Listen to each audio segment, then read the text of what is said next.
right now, Kathy's the attendee. We are now recording in Zoom. Yay. Woo-hoo. I'm now going to hit go live over here, except the button's not blue, so that seems weird. Why?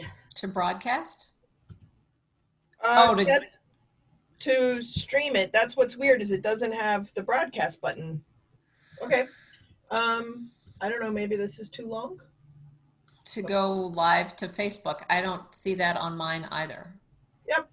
Okay, so I'm going to delete this and see if that helps. Nope. Okay, great. Let's see if we do this. Great. It's at the top of the hour. I will start over. Let's start over. Closing the window. Bye. Okay. We are recording, so can y'all like talk and say something interesting while I'm doing this job? Certainly, because of course we could also edit this out, which is what I do this for part the can webinar just be talk show clipped off. all the time. Eliz is a pro.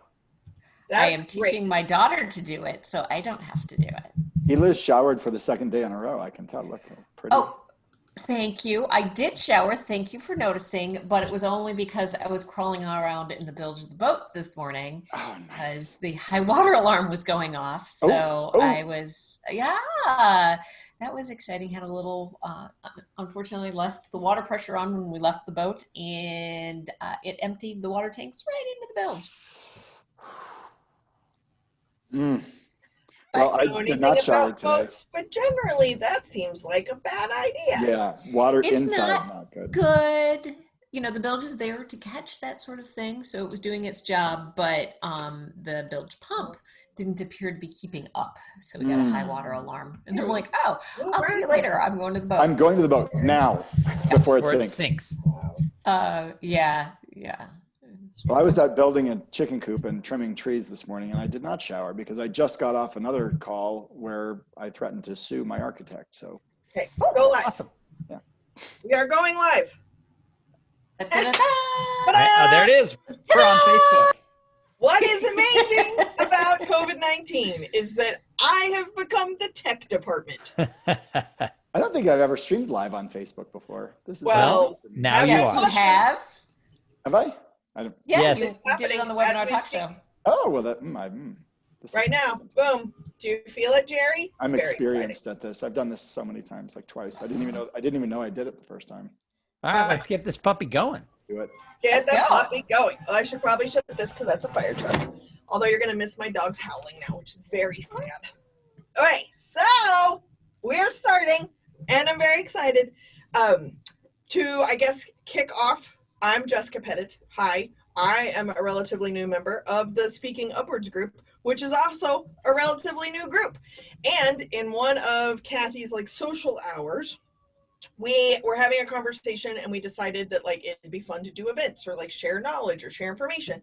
And Rachel from North Carolina, who may or may not be joining us live, not as a panelist, but in comments or something, was like, oh my gosh, you did a presentation about your mastermind group, i.e. everybody on the screen right now, how I formed it, why I formed it, and then how we applied the gas pedal. And 7 years later, we are still meeting. We are still terrified of each other, and our businesses are doing better for it. So for no apparent reason other than why the hell not? We thought we would share our masterminds applying the gas pedal program. So I'm Jess. I would like to introduce people who absolutely scare the shit out of me, which you will realize soon is relevant. So here we go. So in order of who scares me the least, but still starts at scaring me, Liz Green was the first person that I reached out to see if she stupidly would want to join a mastermind group with me. And is too polite. And I didn't. No, she didn't, which we'll talk about that too. But she's too polite to say no, so she said yes. Then I called Tom Singer with Liz Green's blessing, who is basically the brother I wish I had. And he also said yes. So then with Tom and Eliz's blessing and pressure, I called Fancy Pants Jerry O'Brien, who I think probably was multitasking and didn't hear the original question and just said, yeah, sure, whatever, I guess. Yeah, whatever. And we formed what is known as Bat Signal. So I thought that I would kind of set the tone and introduce. I will be trying to watch the comments that are in Zoom as well as the comments that are in the Speaking Upward Facebook group while we are going. Before I kind of kick us off at the beginning, do either of you want to say something to get started? So there was a fifth member when we first started. So the group originally, we thought 5. I remember that we thought 5 was the perfect number. We were wrong. 4 is the perfect number. And I would also say, Jess, something that on our prep call came up yesterday when we were prepping for this that was remarkable to me is a lot of people have mastermind groups. They do. They start them. Sometimes they fail. They kind of do them for a year or 18 months or 2 years, and they kind of fall apart or they don't. So what was remarkable to me when we were talking about it is if you want your mastermind group to be more successful than you ever thought, which is what happened to us. Now, we didn't know how to do that up front. So we backtracked and diagnosed, well, how is it that our group is still together 7 years later? And it was like more successful than any of us ever thought it was going to be when we started. So that's what this hour is about, of what did we learn to diagnose how to not let yours kind of falter after 12 or 18 months, to have it be more successful than you ever thought it could be. And what did we learn about how to do that? True story. Tom, any parting words before we get started? You usually like to do some kind of historical reference of why masterminds exist. So, insert Ben Franklin here. Yeah, no, I've participated in several mastermind groups before this one. I had one when I was in my late 20s that was successful, and then 3 or 4 that just cratered along the way. But the idea of mastermind groups, most people credit it back to Carnegie and Make Friends, How to Make Friends, and Dale Carnegie, How to Make Friends and Influence People. And he talked about the fact that, one person, you have your mind, but when you bring 2 or more people together, that's where you create this idea of this mastermind. And even Ben Franklin had a group of people called the Junta, Junta, that were the leaders of Philadelphia at the time. And they came together to talk about things. And Ben Franklin gets a lot of credit for like starting fire departments and libraries, but these were ideas that he came up with other leaders of his time. So when you pull people together, you actually come up with a lot more than any one person could do alone, or 4 people could do alone. It really, the equation becomes the power of your brain is, tenfold or whatever, because you've come together. Absolutely. So kind of to set the pace for what we thought we would do inside of this time together, number 1 is we're going to go through what is also an ebook and a PowerPoint deck, and it comes with handouts, largely because the Liz Green exists. Because otherwise we'd be like, I don't know, let's chat. Nope. We will have structure with appropriate images. Thank you very much. So there will be some handouts that we'll be uploading as files with the recording, as well as in the Speaking Upward group. And possibly even also on Zoom. All of you have been knighted, by the way. You're all co-hosts. Congratulations. Mm-hmm. But most people start with how, why, who, how do I get one, what do I do? So I thought that I'll talk a little bit about where I was under the theme of, as Jerry was reminding us in the prep call yesterday, that's how seriously we took this, by the way, a prep call. I'm wearing a different sweater than yesterday. It's fancy. But the idea of wildly successful was not actually something I intentionally put together at the beginning. But I also think that wildly successful is what scares most people from not just doing what I did, which ultimately is making some phone calls. It's already at no.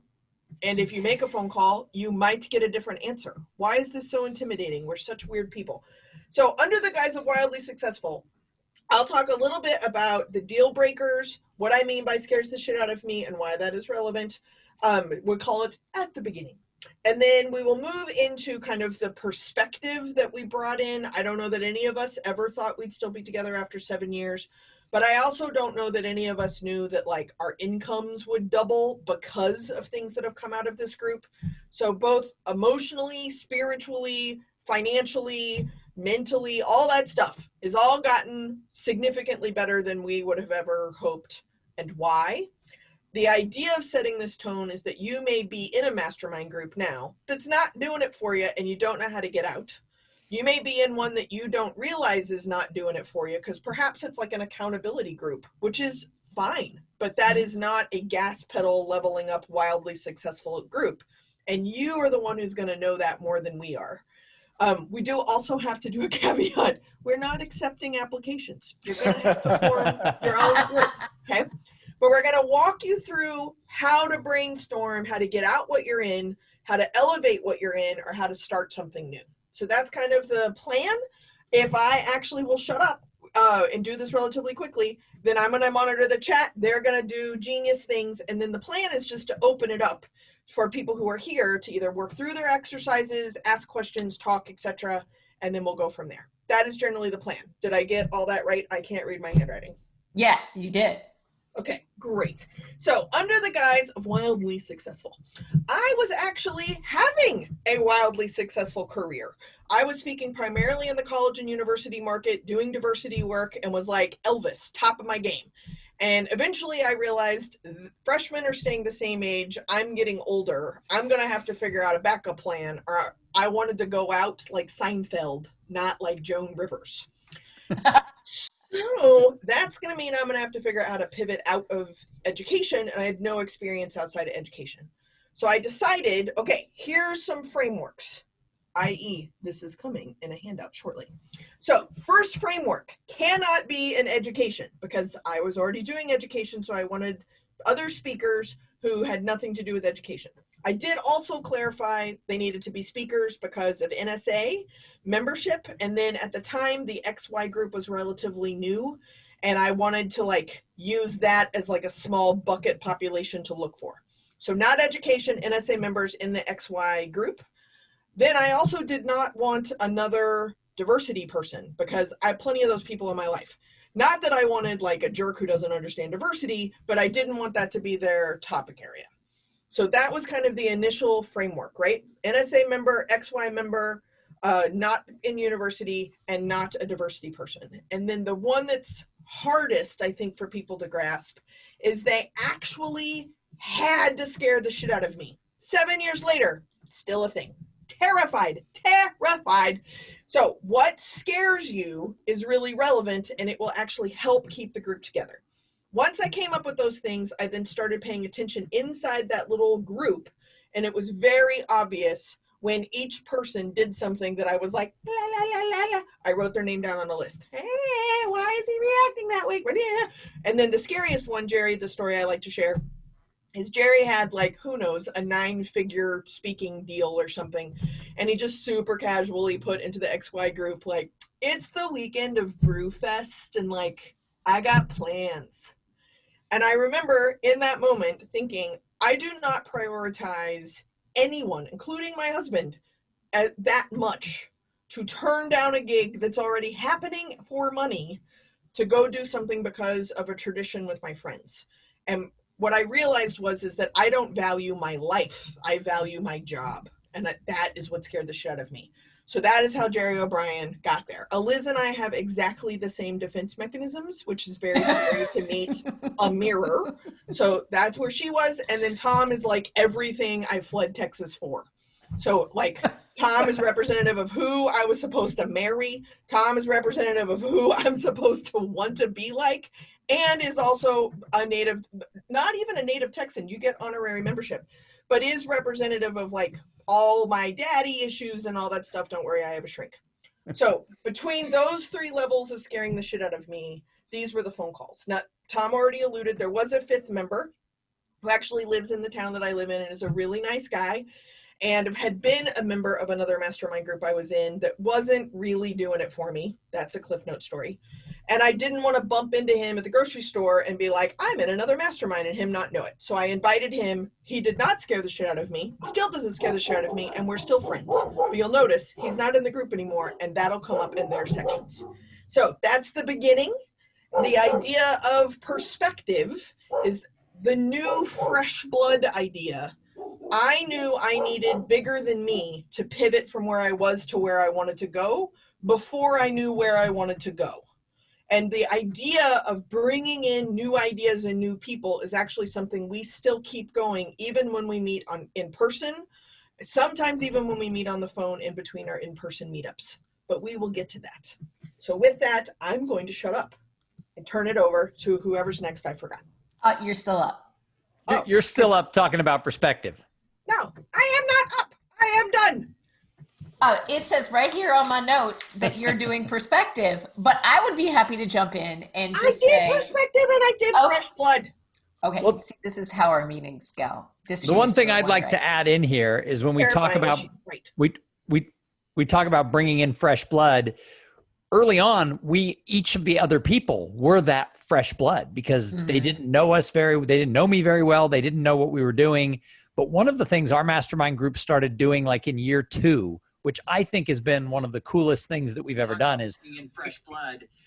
Early on, we rent an Airbnb somewhere, and whatever city we're in, we then look up who's a speaker who we know in that area. And so one of our 2 dinners that we do together, usually the one when we go out to a restaurant, is we invite another speaker along. So they become additional fresh blood for our group. They don't get to be a permanent member of our mastermind. No. But after 7 years and probably 10 in-person meetings, we all know each other pretty well. So having dinner together, it's like getting together with your siblings, except your siblings with really good ideas. However, having that new person come to dinner with us, I think is one of the key things we've done that has made this continue to thrive. That's just my 2 cents. I like those 2 cents. The slide that is on the screen right now, we really like to think about masterminds in sort of 3 levels. For the record, Liz was right. I was supposed to talk about this. Yeah, but I wouldn't have called you out on it. No, you did. So the first level is where most masterminds start, is that you're looking for different viewpoints. And so in perspective, that beginning or basic level maybe is you're looking for different viewpoints on your business.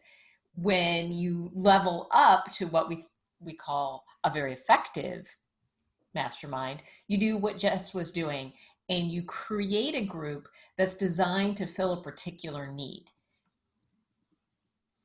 Up the gas pedal level, and Jess, you didn't talk about what gas pedal meant when you were doing your thing, but the gas pedal level is what Tom was talking about, bringing in that fresh perspective from other people outside of our group. So those are the 3 levels that we're going to continue to talk about as we go on. You want to tell them what gas pedal means? Sure. So the idea in my own world is what slows you down or what accelerates you through a challenging situation is I use the term gas pedal because I like to drive.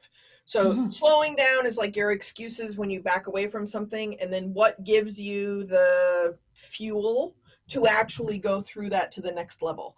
So in the amazingly designed slides, because Liz is full of all kinds of baskets of tricks, you'll notice that like the kind of lower level, the orange level, there's nothing wrong with that. An accountability group will like get your book written, right? Like that'll happen. This middle group is kind of a step above that, right? So maybe it's like wanting approval and holding each other accountable and being able to brainstorm ideas. I think a lot of Facebook groups that I belong to that I'm very active in kind of fall into that place. But the gas pedal is one step more because it has to include that like edge of scaring the shit out of you. And so as we move through the different steps, there's nothing wrong with this. There's absolutely nothing wrong with this. And this is how we have been able to get to really a siblinghood that is still rooted deeply in our profession, but deeply in who we are individually. One of the things that Tom did on his podcast, which is a terrible idea, and we'll talk about that too. Like one of the things that he said is that nobody would ever put the 4 of us together. We would rarely be eating in the same restaurant unless we are having a meal together, and we certainly would not be driving the same car. And bringing those variables together strategically has been what has elevated, speaking for myself at least, my business, and has allowed me to do that pivot. And I love that example that we wouldn't drive the same car. And if you look at who we are and what we do in our families, we actually drive very different cars. It's true. It's true. Hey, Jess, was something, and I'm just going to jump in here, that you said just reminded me of something. I do this rarely, but I love it. I do this keynote on how you achieve your goals in your life. And one of the things I talk about with my audiences is that a lot of us know the things to do to achieve our goals, but we don't do them because they make us uncomfortable. Like, I know what I'd have to do that, and I'd rather just watch TV tonight or be comfortable. So the question is, would you rather be comfortable or would you rather be successful? Are you more committed to your commitment to succeed? Or are you more committed to staying in your comfort zone? Your commitment zone versus your comfort zone. And that's what you did. You got out of your comfort zone in a big, big way and surrounded yourself with people not like you. And that made a big difference for all of us because I wouldn't have done that myself. And so your ability to get out of your comfort zone not only impacts you, but it impacts everyone else who you bring into the group. And you knew why. You knew why that specific person brought something unique and different. So I think to wrap this part up, as you're thinking about building your own group, who would you pick that would make you uncomfortable, that might say no, that would add something distinct that makes you nervous? Like that's a good thing to think about. And I can show the handout that we're going to have that helps with that. Freebies. We have, freebies. Can everybody see the mastermind wish list? I like it. Yes, we can see it. I'm reading it. And so that helps you go through the steps of, what are your deal breakers? I don't know, Jess, did you talk about the deal breakers? Oh, I guess you did. You talked about couldn't be diversity speakers and what scares you, and developing that list to go and actually find the people that would fit the group that you want to design to make you uncomfortable enough to do something different. The other interesting thing that a lot of mastermind groups that I've seen around NSA and other organizations do is the people who put it together instantly try to do it with their bestie friends. Right. And, then what happens is you get three people who are good friends and they're like, well, but we have to then have Becky because she'd be offended if we weren't in the group. One thing that Jess did is she didn't pick her 3 or 4 closest friends in the organization, in the speaker world. And that pissed them off. They were very upset. In fact, we heard from people who were our friends when the group, we kind of kept it quiet for the first few months, but eventually it was known. And there were people who literally said, why didn't you invite me? And that was sort of one of the things that was the initial plan was, let's not pick our best friends. And now we are, but at the time I barely knew any of these people. And I think that's one of the reasons we were able, once we got to the next phase, which is commitment, I think that was one of the ways that we were able to make this last for 7 years and build it into something that has been super tangible for all of us in our businesses and also our personal lives. Well, as we transition to commitment, I would also say that when I was confronted, because people are all like nervous about hard conversations, but when I was confronted, like, why didn't you call me? I had thought about it. And I was like, you are a diversity person. You work with the university market. You are not an NSA XY member. I had to narrow the population of the planet down. So then I was able to say that. And some of the people I also got to say, like, you didn't scare me. And because I already know enough about you. Like, I'm not scared by my best friends unless we're talking about these yahoos. Well, now. Yeah. So let's talk about the commitment that I think a group like this has to actually have. And, that's one of the things that everybody talks about, but I've talked to several people who are speakers who are so excited about the mastermind group they plan. They rent an Airbnb, and then all of a sudden the first meeting comes up, and about 5 days out, one of their 4 members calls and goes, yeah, I got a chance to speak for like a local chamber of commerce, and they're going to pay me like $50 Starbucks gift card and a chicken dinner. So I'm going to skip the meeting. You guys go on without me.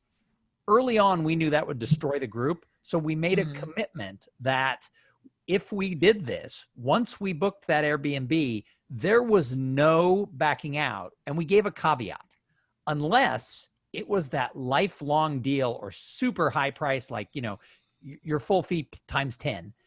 Then you could come to the group and say, this has just come up. And we would move to the location where that person's speech was. And I don't think we've actually ever had a last minute cancellation, but we have done some jockeying around where is someone going to be speaking? Well, let's all meet there in order to make this happen since we'd already blocked that date. Bonus to that is we get to go see each other, actually give a presentation, which is kind of an extra fun thing.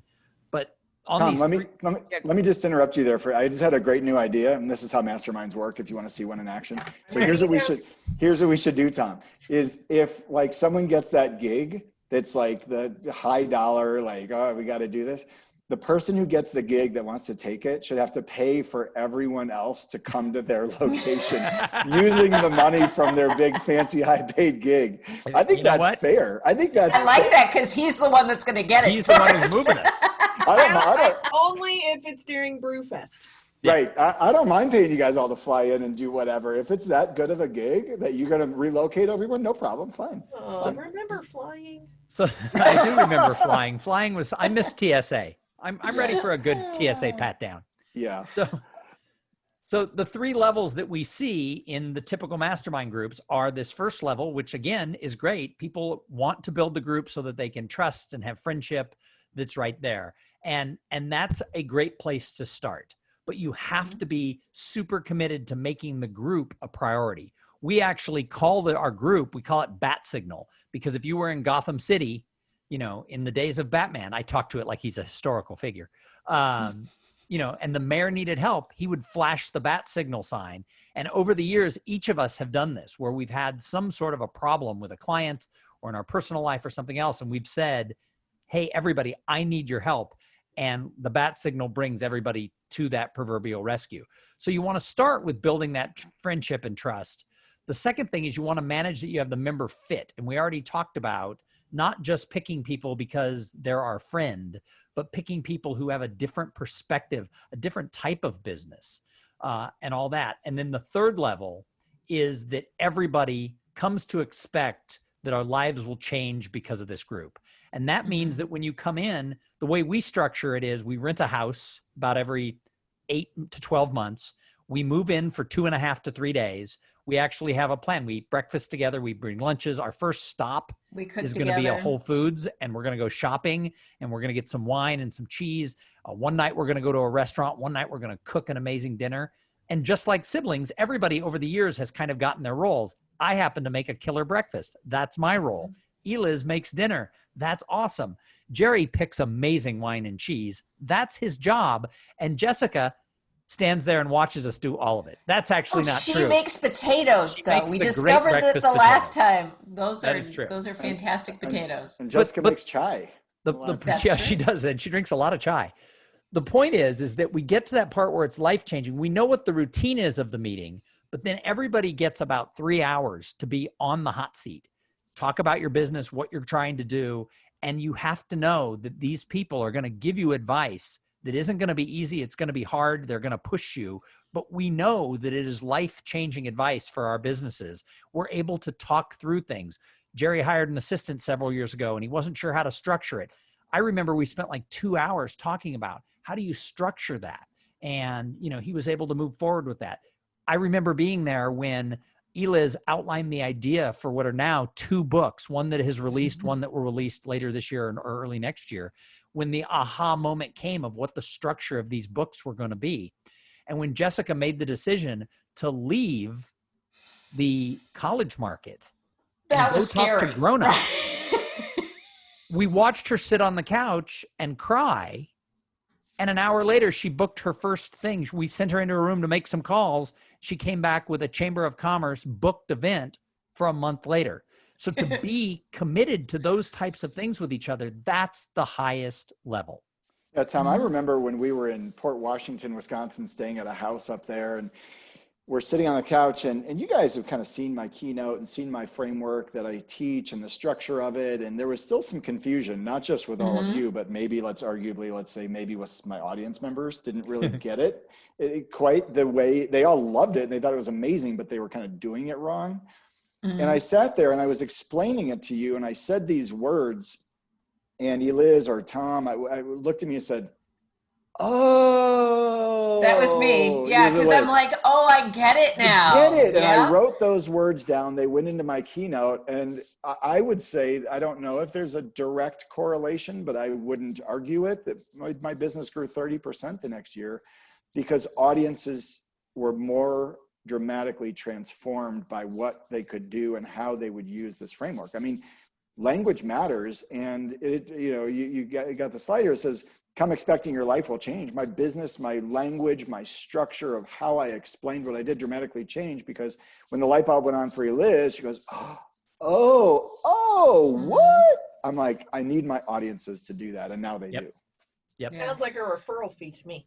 Well, and sometimes the other thing is sometimes the advice that we're going to give isn't what that person wants. It's still my business. If I have an idea and these three as my unofficial board of directors don't like it, I still have the right to go do that idea. It's my business. However, if they challenge me, I'm going to put on my big boy boots and I'm going to try harder. If I'm going to go around their advice, you bet I have to do it 100% all in, because now I'm accountable to the fact that they said that's going to take you off point. You're never going to make any money off that. Well, now it had better keep me on point and I'd better make money on that. And we have a funny story that I've had a moderately successful podcast for almost 600 episodes over 6 years. And Terrible idea. And the idea came up at like our second meeting 6 years ago. And they said, stop this idea. It'll take you off point. You'll never make money off it. And I went back and started the podcast without telling them. And for the first 2 years, it was one of the top entrepreneurial podcasts on iTunes. It went down because more appeared. But I had to do it right because of my accountability to them, that if I wasn't going to mess with this unless I did it the right way. Yeah, and you've only done 600 of them. I mean, you're kind of getting started. I mean, and it only generated $60,000 worth of income last year. So maybe it was a terrible good idea. Yeah, terrible idea. Sounds like a referral fee. Before we leave commitment, I wanted to mention two things. One, that we don't talk about just business things. We talk about our lives. So in lots of ways, I know in lots of ways, that's why this group is scary. And we have seen each other through really great things and really hard things. And this is both the point that I'm making about it's more than business is about life and managing member fit. I can tell you 100% that I would not still be a speaker without these three people.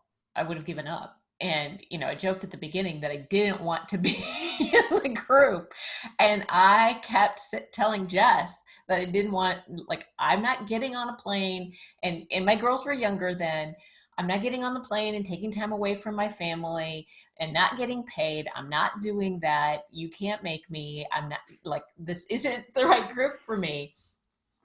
So these guys decided to come to my hometown to have the meeting, and then, told my husband about what we were going to do. And he's like, yeah, that group sounds like a good idea. So, so then I was in, but that's part of managing the member fit, is sometimes you have to remind people why it's important and why, because we all have things happen and we may pull away a little bit. We need to keep drawing our masterminders back in. But also, if it's no longer a fit, you have to be able to give permission to people to move on. And that's with our fifth member. He wasn't going to be a professional speaker anymore. He was going in a different direction. And that's okay. And, we all still care about him, but he's not in the group because it's not a fit anymore. So those are my 2 cents about. Well, Eliz, and I know we'll move on to the next thing here in 1 second, is as you think about the mastermind for us, it doesn't only just include the 4 of us. Arguably, it includes spouses and other people that are involved, because all of them are in our life. And at one time or another, either the spouse said, well, I don't know why you're going to go off and spend all that money and time and do all that. Or the spouse said, it seems like it's about time you need to go off and do all that. Yes. With that mastermind, whatever that is that you guys talk do. To your people? You need to get off. I think it's time for you to go. Yeah. Early on, my wife thought it was more like a boondoggle with my friends renting a house in a fancy city.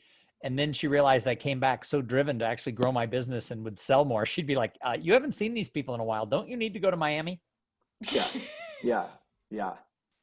Good. So am I up next? I think we're talking about prep. Oh, who's prep? I'm preparation. Your preparation. Okay. So yeah, the next piece is preparation. And this is a little bit about how also you structure your meeting, particularly in the beginning. As we mentioned, we get together and we each have our hot seat time. And It is like, it's still like right now, I'm thinking about like if we were all in the same room together and I would have to say, here's what I've done and here's what I'm thinking and here's what I'm going to do. Um, Giving that to these three people is still intimidating because, as Jess mentioned, she knows exactly all my defense mechanisms. So all of them. So at a basic level, when you go to a mastermind, you're going to prepare, you're going to have some ideas to talk about. You may have some burning questions and take turns talking about your businesses. And that works really well. I've been in those mastermind groups and that works really well. The next level up is you have people who know you so well that they will call out the blind spots. The third level is you are already anticipating the blind spots these people are going to call out, prepare for them, and then they still find other things. For me, we were actually in Denver, and I had the time before really laid all of the things that I was trying to pay attention to out literally on a table with Post-it notes. And these guys like threw away all of my Post-it notes of things that I shouldn't be paying attention to and helped me focus. So I came to the next meeting with like 9 Post-it notes. And I'm like, here are the things that I'm doing. And here are the 3 that I am taking off for myself. And Jess is like, good. You want to talk about the 12 things you shouldn't be doing either? And I'm like, and it hurts because she's right. And also she was in trouble with NSA for a while because then I went and quit all of my volunteer positions. But because I needed to focus on my business and my family. And she was right. So it's that preparation that you come ready to talk about things, but at this level, you're even anticipating the feedback you're going to get in advance, which means that we don't waste time getting to the real feedback. Yeah, you know, there was Rachel asked a question online that I thought fits right in here about, well, what exactly do you share, right? As you're preparing for a mastermind group, different people's personalities prepare differently. Right. Like I'm a numbers person, so I share all my numbers in my business with everyone because that's how I keep track. That's how I keep score in my business and my numbers. It's the dollar figures, it's the dollars per day, it's the analysis, it's the looking at that. Other people didn't even know there were numbers in their business. And now she's getting an MBA and studying accounting. But so that was my way of keeping score. And some people want to come and share about all the details of all the activities and the 15 or 20 or 30 Post-it notes that they're making up their day. I'm like, I don't do any of that, right? So is it your activities?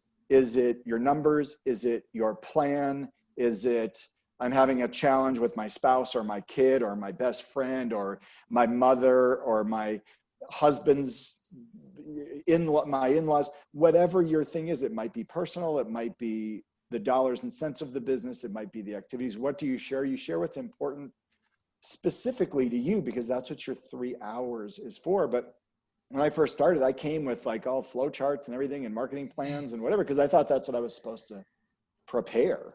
But that's what I wanted. I wanted more business in my business. So I'm like, well, this is what I'm going to prep because this is what I need. So how you think about preparation has everything to do with what you want out of your 3 hours. There's a balance there, though. Sorry, Tom. What I'm just going to say is that what Liz was talking about is preparing what she wanted to talk about. There we go. That's adorable. What about this? And she's like, shit, right? And then Jerry is preparing what he thinks he's supposed to be talking about, which is adorable. Let's talk about this, like what's going on. And so there's one thing about come as you are, and I rely on the 3 to call me on bullshit. And I am also utterly terrified because I don't know what my own bullshit is. So it's both. Tom, what were you going to say? I cut you off. I don't even remember. Oh, I know what I was going to say. The houses that we rent, we've gotten pretty good at identifying what we need over the years so that Jessica doesn't have to sleep in a twin bed in the kitchen anymore, like our second time. But we rent these Airbnbs, and one of the things we look for is an area with a couple of living areas, and most of them end up having like a nice dining room table, a nice living room, and then some sort of a patio setting. And when it's your turn for your 3 hours, you get to decide where in the house you want to present. I kind of like to do more classroomy where they kind of sit in a semicircle. I've got a wall with Post-its or a whiteboard, and I talk about what's going on, and then we draw all over the whiteboard. Jessica tends to like us to lay on the couches and talk.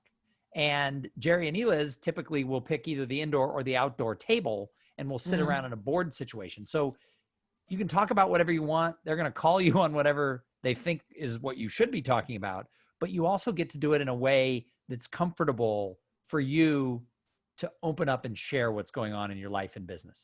It's much easier at a table for everyone to read my handouts. I rarely have handouts. But I will also say, if somebody like Jerry comes with numbers, it compels you to look at your own. Oh God, which, yes. Yeah, that continues to be challenging for some of us. It's why this works. If we were all numbers marketing plan people, we'd all be like, that looks good. Yep, sounds good. All right, moving on to focus with pressure. Is this me? Focus with pressure. This is you. Focus with pressure. Let's see. Internal pressure, complete tasks. External pressure to live up to the group. There is no exit ramp. So here's the thing that I would say, focus with pressure. Every time I come to the mat, I don't know if anyone else has this experience. I hate accountability. I think everyone else loves that, I'm sure. At all my companies I work with, all of the senior executives, they love for me to hold them accountable. No, we don't like accountability. And I avoided it every turn. I'm like, I don't need help with anything. I don't need you to call me and hold me accountable. But the reality is, being in a group of any kind, even if you don't like accountability or you don't want it, is a valuable thing to motivate you, to, sort of keep you focused. To what I do a lot of times is admit, I didn't do these things. I know what I need to do. I know what I have to do. And I'm choosing to do these things right now. What it makes me think about is I've been exceedingly focused on my business for a decade, and focused on the numbers, focused on generating business, focused on optimizing so that people understand my framework, focused on all of these parts of the business. Now, there are things that I haven't done, but what happened about halfway through in our mastermind group is people started saying, Jerry, you're focusing on the business, but we never hear you talk about focusing on your life, focusing on your personal life. So they started requiring, by the end of the mastermind session, you got to lay out, what are your goals for this year, this month, this quarter, whatever it's going to be. And one of my goals, they're like, yeah, your goals are all business goals. What the heck's going on in your personal life that you're going to focus on? And they're forcing me to put in things like, I'm going to do X number of weeks of staycation. And it's not because I'm so into my business. I'm not. I'm really into staycation. The problem was that I wasn't taking the time to proactively activate the staycation. And so there's three main things I need to do in my business right now. I need to finish my book because people actually want it, and it's absurd that I don't have one yet. 2, I need to redo my website. And 3, and most importantly, probably, I need to redo my video. We had this COVID thing happen 4 or 5 months ago, whatever it is now. And I haven't focused on any of those things in my business. You know why? Because I took the biggest staycation, I'm calling it a sabbatical, ever.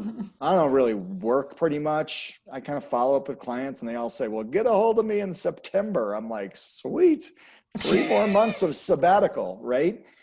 Because I've had a lot of pent up need to do that, to focus on life, to go play with my goats and ducks and chickens and build things in the barn and do that. And I'm not writing my book. I will. I will redo my video. I will redo my website. I don't need to be held accountable to do that right now because I'm doing the thing that is the important thing that they've been telling me I've been needing to do forever.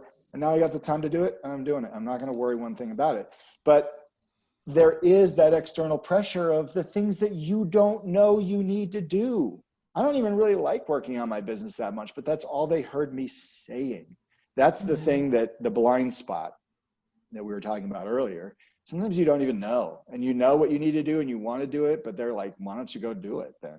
And you know, that's that external pressure. And sometimes it's not what you think. And sometimes it's not holding you accountable to write your book. Sometimes it's holding you accountable to not write your book and to go build a chicken coop, which is what I'm going to finish doing right after we finish this. And there is no exit ramp, right? Like you can quit if you want to. Liz tried to quit speaking once. We didn't let her. For like a couple of years. Yeah. And it's not that there's no exit ramp, and if it's not a fit, you can't get off. Right. But if we know what's inside of you, and your girls are going to graduate in 2 years, and you have the ability to be bigger than life and do research that's game changing, we're not going to just let you go.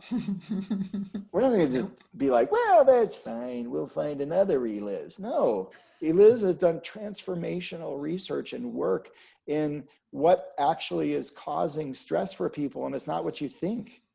Now you guys all want to know what it is, and I'm not going to tell you because that's what it is. You're going to have to buy You're her gonna have to buy the book. Yeah, I mean, yeah. And so is there an exit ramp? Sure. Is there really an exit ramp if you need to do the work that you need to do to change yourself, to change your life, to change the world, to change your audiences? No, we're not going to just let it go easy. No. And if you're committed and you reach a point where, when we originally started it, we said at the 1 year point, anybody can leave, no hard feelings, and nobody left. And then like a year and a half, the other guy left. And the four of us, we looked at, do we add somebody? But we were already so close, we decided to add a person to the group. Wasn't fair to the four of us. And it certainly wasn't fair to that other person who had to come in and try to be like that outlaw, you know, comes in, marries into the family. So we decided we were going to do this. And there was one point several years ago when Jerry's business took off. It took off to a bigger level than the rest of us had. And there was another mastermind group that talked to Jerry about, hey, you know, this is like the $500,000 club. You should come to us. And we didn't hear about it from Jerry because he just blew it off. But I heard about it from somebody, and Jess heard about it from somebody else. So we asked him, because we said, look, if you need to go with people who are making $1 million a year to take you to the next level, we're on your side. And I always remember Jerry's reply. He goes, it took me years to let you people into my life. Like, I want to start over with new people. And that was a joke, but the reality is that when you get to that point, there is no exit. We could shut down Bat Signal tomorrow, and they'll be 3 of my best friends until I'm an old man. Yeah. Rachel says it's like therapists. Kind of. Yeah, the good kind, the one that doesn't let you off the hook with no exit ramp. Yeah. Cool. What's next? So our next one is accountability, and I think we can all talk about this one together. So in your regular mastermind, you know, you leave with written goals and deadlines. What are you going to do next when, you know, by the time we get together again? And again, there's nothing wrong with that. That works really well. The next level up is the excuses don't work if everybody knows your story. And this is kind of the one that early on, probably like third time we got together, where we had all become comfortable enough with each other and we knew each other well enough where if we started going down the same path of like, it's like, nope, get back in line. And then the real upper level is we become each other's gas pedal. And Jess, do you want to talk about what that means? No. You're going to do it anyway. I know.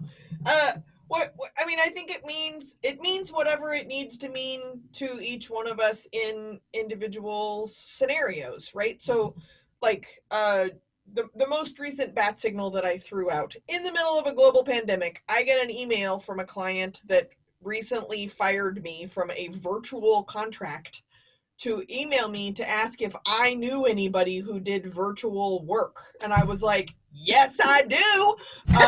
evidently flicking off your client is not a good reply.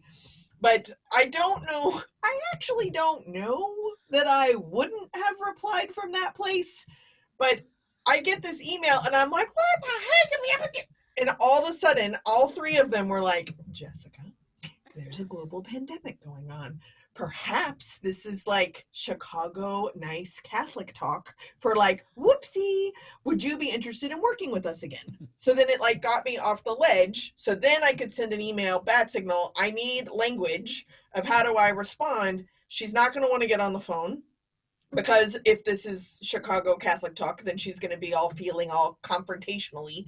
So I can't get her on the phone. I have to email her back and I'm swamped all day long. They're also swamped all day long. And so instantaneously, they all like were like, this is when I'm available. This is what I would do. Jerry gave me a sentence. I was able to respond in the middle of the stuff.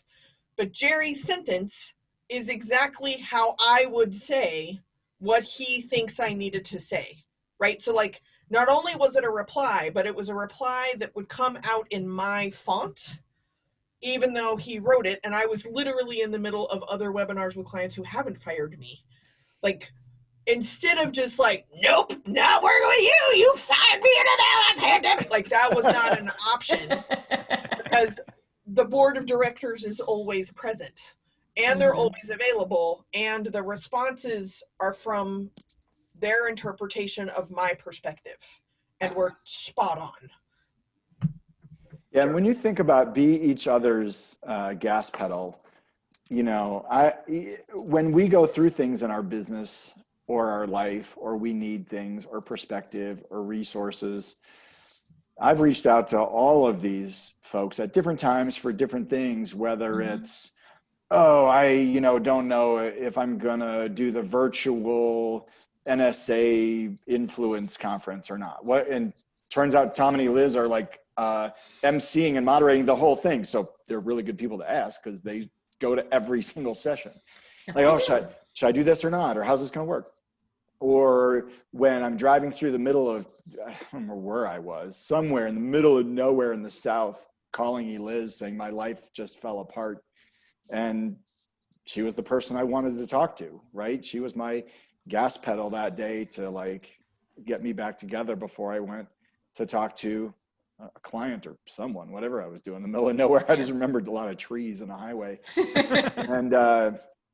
And so, when you need someone, if you can get a mastermind that has longevity, each other's excuses and language and lives and spouses and businesses and the numbers to the extent that that's important to them, or the research they're doing or who they want to become. There's nothing like it, but there's no shortcuts. You got to do the hard work. You have to build the connections and the relationships. And 4 years ago, when I turned 50, my wife said, we can do anything you want. And I said, let's take a trip with these people and their spouses. And so we had our mastermind group meeting in the San Francisco Bay Area. And then after a day and a half, everybody's significant other arrived. And we went out and celebrated my birthday. And the next day we rented a boat out on the harbor with a captain and we went out sailing. And then we went for ice cream afterwards. It scared Jess to death. I've never seen Jessica hold on to anything so tight. The best picture ever is Jess like holding onto the rail on the sailboat, like, my God. Which evidently terror and having a great time looks exactly the same. That's true. But the point is that we call this talk. I mean, we call the group bat signal, but we call the talk gas pedal down because the only way your car is going to go is if you push the gas pedal down. And sometimes you can't do it alone. And that's what this group has been for me. Great. That was a nice way to wrap it all night. Right. It's like he's had some experience. Did you hit record on that, Jess? That was a really good one. That was really good. So do we have any questions? So just as a reminder, as the questions start coming in, possibly, we will be putting the recording in the Speaking Upward group. We'll also be uploading picking the structure, make a wish list handout. And then there's a couple of other handouts that can also help you in structuring how your phone calls are going to go, what roles are each other going to take, as well as how are your in-person meetings going to take. Yeah, there's a nice one about how to do your first meeting. And if anybody watches this on the replay on the Facebook page, if you want to ask questions in that section, we'll come back and answer those questions later. Since if you tag us in those questions, we're all members of Speaking Up. We're all members of the group. Perfect. Yeah. So somebody asked a question in Q&A. When do you know when a mastermind has run its course? How do you suggest breaking it up?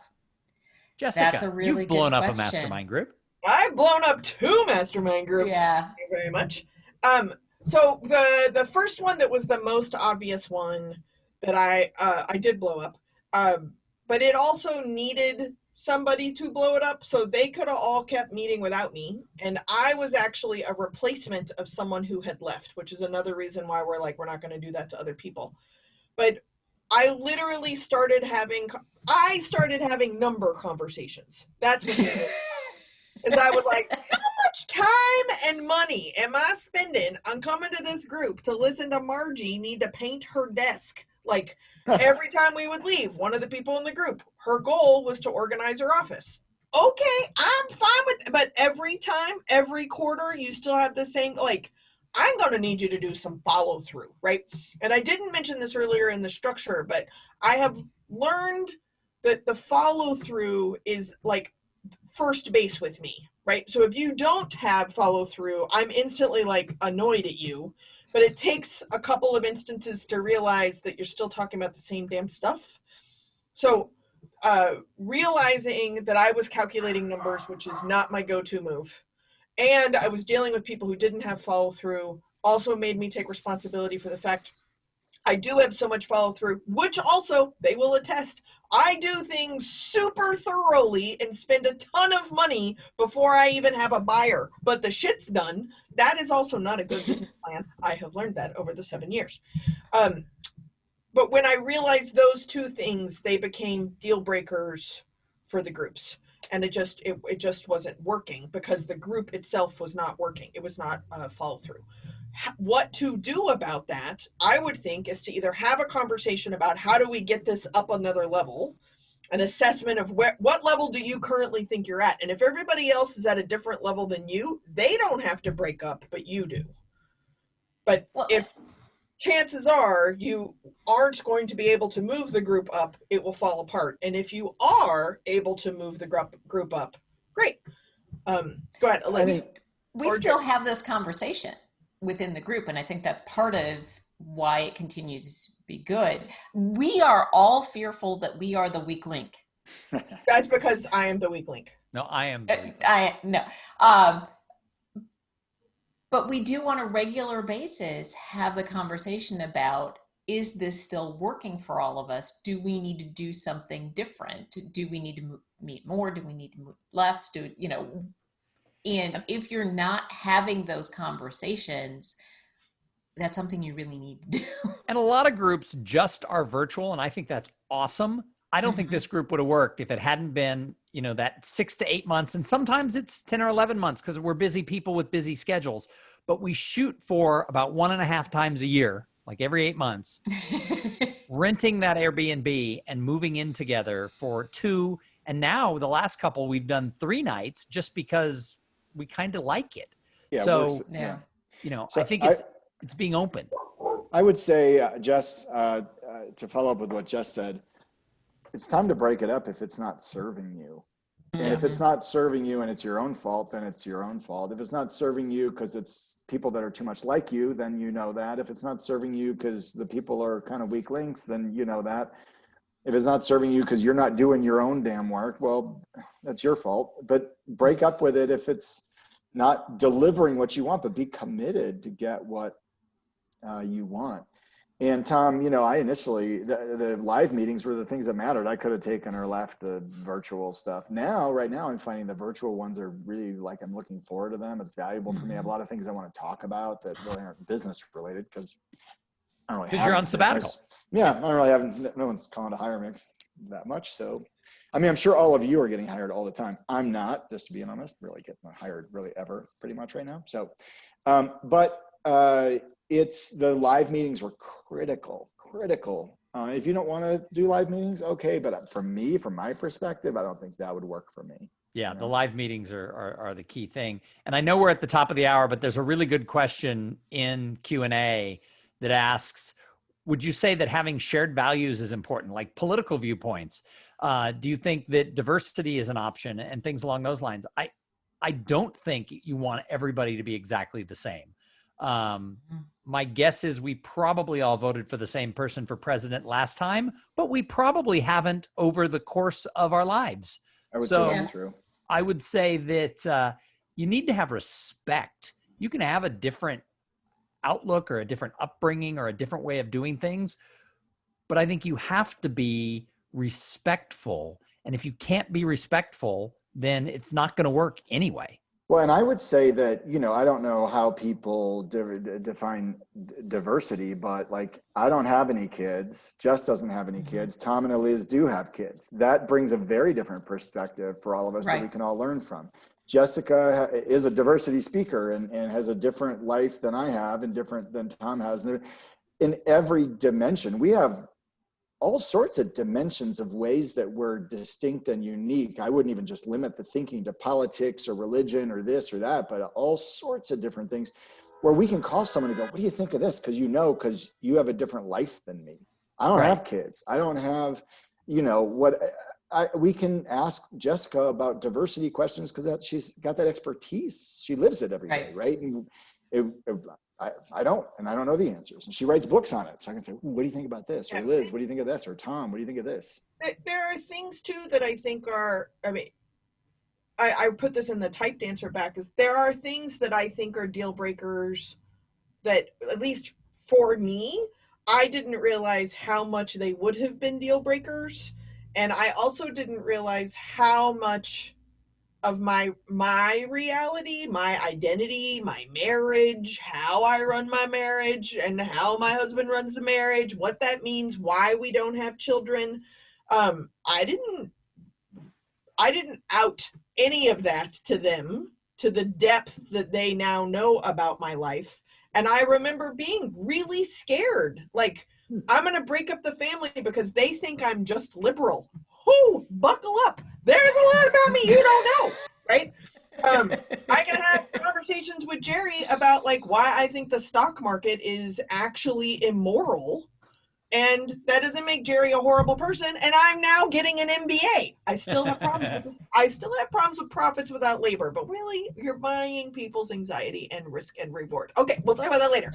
But I've had to learn some things, right? Like there's just some basic vocabulary that my brother from another mother had to be like, Jessica, what's that thing again? Right? And like maybe because I talk about it, I'm used to having these conversations, but I'm sure across the board, all of us at some point in time have been like, oh shit, I hope this goes well.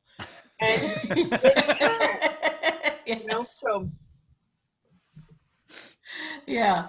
I think that is a great place. We are right about at 60 minutes. Yeah, Perfect. I think if you want to start a mastermind group, it doesn't happen by accident. There's not magic fairy dust. And you might have to start 2 or 3 to find the right group. But I couldn't imagine being in this business without these 3 people. I agree. Yeah.